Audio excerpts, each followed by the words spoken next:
Hello! Hi అండి. Welcome back to Shannu vlogs and tips. అందరూ బాగున్నారండి? ఈరోజు వీడియో వచ్చి విష్ణుమూర్తి వారి దశావతారాలు మనకి తెలిసినవే. అసలు దాని వెనుక ఉన్న రహస్యాలేంటి, ప్రత్యేకతలేంటి ఈ వీడియోలో మనందరం తెలుసుకుందామండి.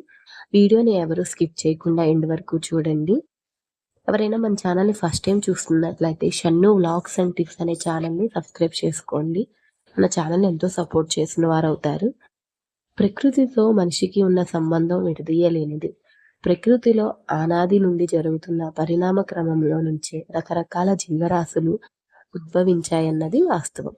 పురాణాతిహాసాల్లో ఇది విషయం మనకు స్పష్టమవుతున్నది. కాలానుగుణంగా భగవంతుడే రకరకాల అవతారాల్లో తన రూపాన్ని మార్చుకున్నాడు. ఇలాంటివన్నీ చూస్తుంటే ఆనాటి నుంచి జీవన పరిణామం కనిపిస్తుందని నిర్వవాదాలు. అంతేకాక మనిషి మనుగడకు సహకరిస్తున్న ప్రకృతిని ఆరాధించటం, ప్రకృతిలోని జీవరాశులకు తగిన విలువనిచ్చి పూజించటం మన సంస్కృతి ఒక భాగమే.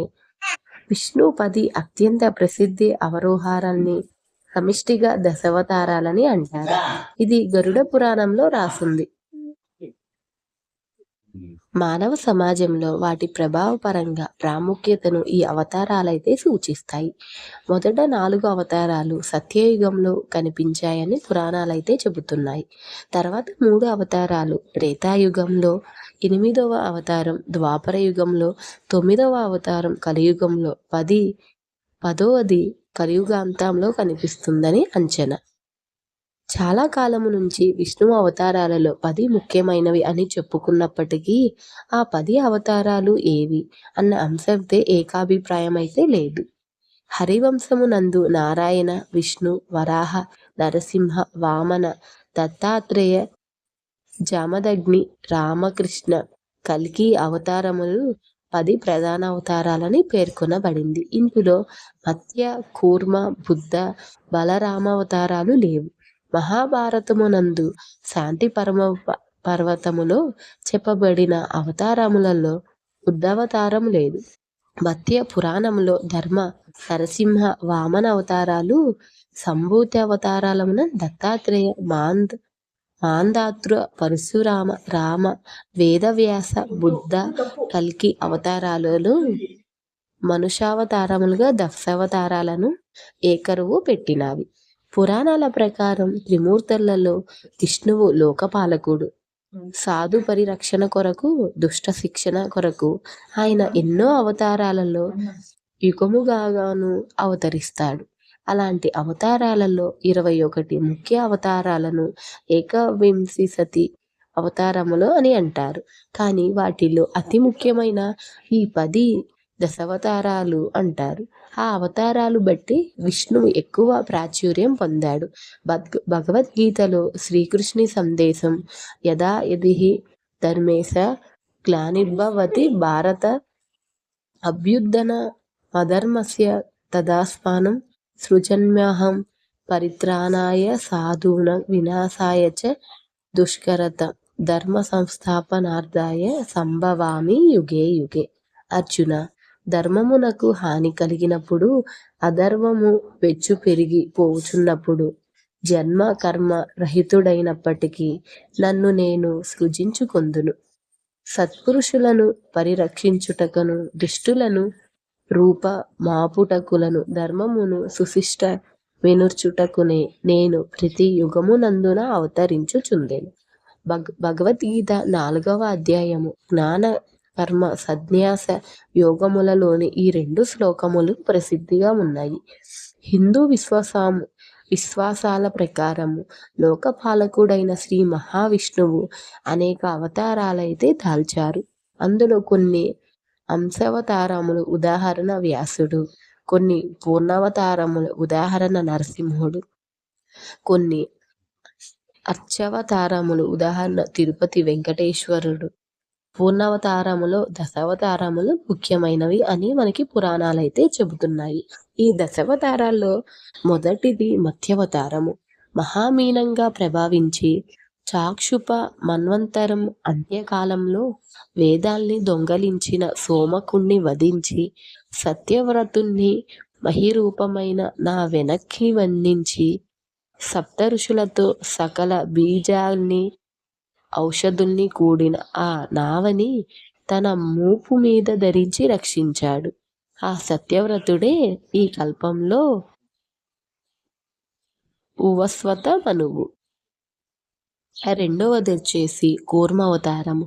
కూర్మ అవతారములో క్షీరసాగర మదనమేళ ఉరికిపోతున్న మందరాద్రిని తన వైపుగా నేర్పుగా నిలిపాడు. మూడవ అవతారం వరాహ అవతారం. వరాహ అవతారం సత్యయుగంలోనే కనిపించింది.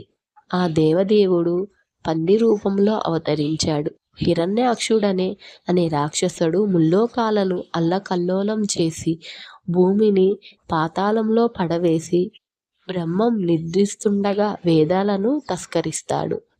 వరాహ అవతారంలో విష్ణుమూర్తి హిరణ్యాక్షుడిని సంహరించి భూమిని వేదాలనైతే రక్షిస్తాడు. నాలుగవ అవతారం నృసింహ అవతారం లేదా నరసింహ అవతారం అని అంటారు. నరసింహ రూపంలో మానవుడి తొలి దశ కనిపిస్తుంది. ఇక్కడ మనిషి ఇంకా పరిపూర్ణ రూపం అయితే పొందలేదు. తన భక్తుడైన ప్రహ్లాదుడిని కాపాడేందుకు నరసింహ అవతారంలో దిగి వచ్చిన శ్రీ మహావిష్ణువు హిరణ్య కశ్యపుడినైతే సంహరిస్తాడు. ఐదవ అవతారం వామన అవతారం. వామన అవతారంతో బలిని 3 అడుగులను ముల్లోకాల్ని ఆక్రమించాడు.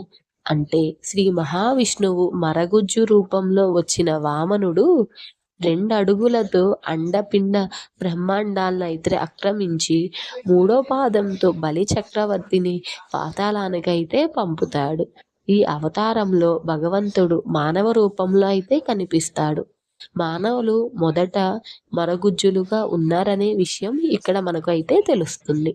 6వ అవతారం పరశురామ అవతారం. కుపిత భావంతో బ్రాహ్మణ ద్రోహులైన రాజుల్ని 21 సార్లు వధించి భూమిని క్షత్రియాక్షనం గావించాడు. మనిషి రూపంలో ఉన్న అనాలోచితంగా ఆవేశపూరితంగా ప్రవర్తించడం అయితే కనిపిస్తుంది. అంటే నాగరికతకు పూర్వపు జీవులకు ఈ అవతారం ఒక ఉదాహరణగా అయితే చెప్పుకోవచ్చు. ఏడవ అవతారం రామావతారం. శ్రీరాముడై దేవ కార్యార్థమై రాజత్వాన్ని పొంది సముద్ర నిగ్రహానాది పరాక్రమాల్ని ఆచరించాడు. ఇక్కడ మనిషి సమాజంలో ధర్మం కోసం జీవించటం, తనకన్నా సమాజానికి ఎక్కువ ప్రాముఖ్యత ఇవ్వటం కనిపిస్తుంది.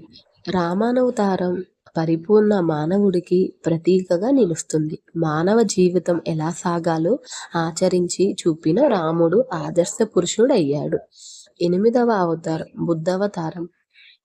బుద్ధుడు మరియు బలరాముడు విష్ణువు యొక్క అవతారములని ప్రతీతి.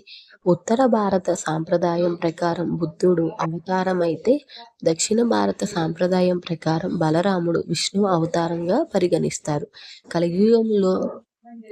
కలియుగంలో రాక్షస సమ్మోహనం కోసం కీకట దేశంలో మధ్యగయ ప్రాంతంలో జీనసుతుడై బుద్ధుడనే పేరు ప్రకాశిస్తాడు. 9వ అవతారం కృష్ణావతారము. బలరామ కృష్ణావతారాలతో భూమి భారాన్ని తగ్గించాడు. బలరాముడి సోదరుడిగా శ్రీకృష్ణుడైతే జన్మిస్తాడు. ధర్మ సంస్థాపన కోసం ధరించిన ఈ అవతారంలో అర్జునుడికి జ్ఞానబోధ చేసి కురుక్షేత్ర సంగ్రామంలో కౌరవులపై విజయం సాధింపజేసేందుకు ఆయన సారథిగా నిలిచాడు శ్రీకృష్ణుడు. ఇక్కడ మనిషి సమాజంలో ఎలా జీవించాలో తెలుసుకున్నాడని పురాణాలైతే చెబుతున్నాయి. ఆఖరిది 10వది కల్కి అవతారం. చివరగా కృతయుగ సంధిలో రాజులు చోరులుగా మారి సంచరిస్తుంటే విష్ణుయసుడైన విష్ణునికి కల్కి అనే పేరు ఉద్భవిస్తాడు. సర్వమేర్ల సంహారంగా ఇస్తాడు. ధర్మ సంస్థాపనకు, సజ్జన సంరక్షణ, దుర్జన సంహారం కోసం ప్రతి యుగంలో తాను అవతరిస్తానని సాక్షాత్తు ఆ పరమాత్మ భగవద్గీతలో అయితే చెప్పాడు. ఈ అవతారాలన్నీ అందుకు ప్రతీకలే. ఈ వీడియోలో మనం దశావతారాలు, వాటి వెనుక ఉన్న రహస్యాలన్నీ మనం తెలుసుకున్నాం కదండీ! ఈ వీడియో కనుక మీకు ఇన్ఫర్మేటివ్‌గా అనిపిస్తే మన ఛానల్‌ని లైక్ చేయండి, షేర్ చేయండి. పక్కనే ఉన్న బెల్ ఐకాన్‌ని క్లిక్ చేసుకోవటం వల్ల నా వీడియోస్ అనేది మీ దాకా వస్తాయి. ఇక డైలీ నా వీడియోస్ అనేది మీరు చూడొచ్చు. Thank you for watching. నమస్తే.